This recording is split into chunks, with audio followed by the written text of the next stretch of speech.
In this session, we want to review Segment 1 of the NHHIP and look at its progress and status. Now, Segment 1, we have not yet initiated detailed design.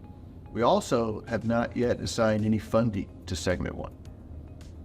Segment 1, as envisioned, will be delivered as 3 separate projects.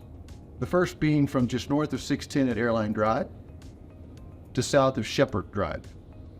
That is 1A. Then from south of Shepherd Drive to West Road, that's 1B. And from West Road to Beltway 8, that's 1C. Those projects are currently out at 2032 beginning, but as we identify opportunities for funding, we will look to advance those projects. Key features of Segment 1. Generally speaking, we will reconstruct the facility with 4 main lanes continuous in each direction. We use auxiliary lanes between ramps at places, so you'll have 5 main lanes. We'll also have continuous 2-lane frontage roads with a 3rd auxiliary lane between ramps. And you'll also have additional lanes for turning at the intersections. The main feature of capacity improvement is in the center, where we'll put 4 max lanes. Today it's a reversible HOV.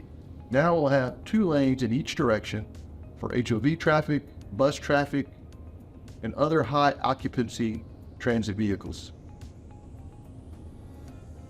We'll also have a number of bicycle and pedestrian enhancements. At all the cross streets, you'll see enhanced bicycle pedestrian facilities, and along the frontage road, we'll use 12-foot lanes as our outside lane, and then have a 4-foot buffer behind the curb to our pedestrian bicycle rails. We have a commitment in the VRA on Segment 1 and 2 to look at reduction of the right-of-way.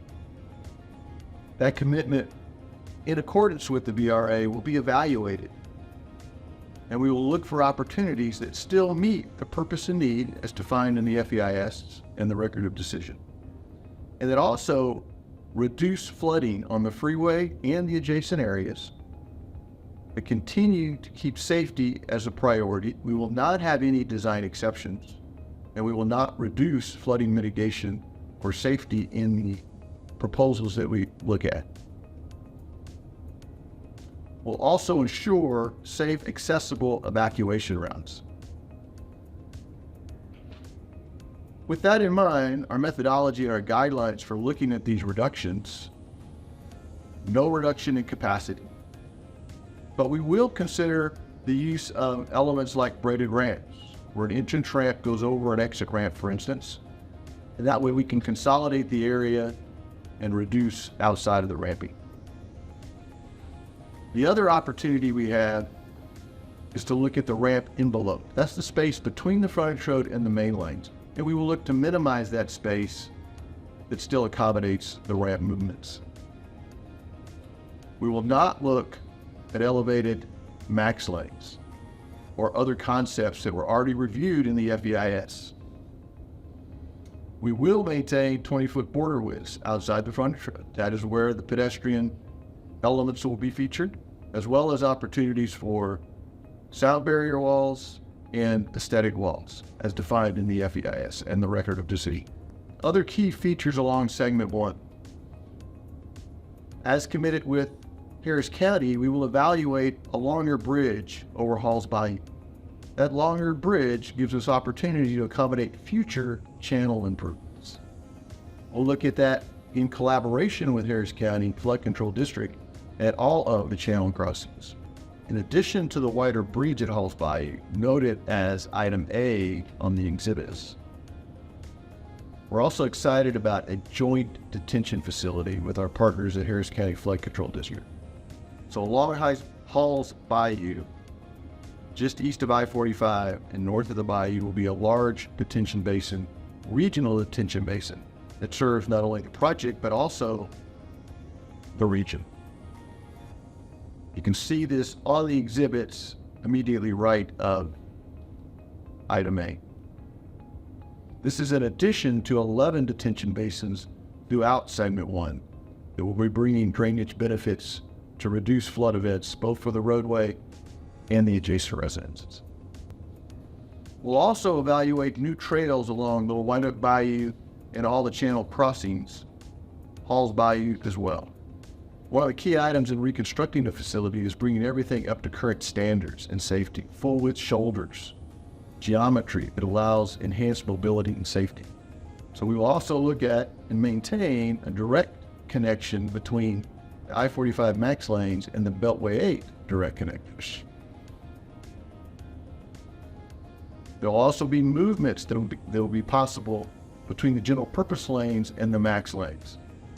So for instance, between westbound Houston Road and West Road, you'll be able to enter and exit directly from the general purpose lanes to the max lanes.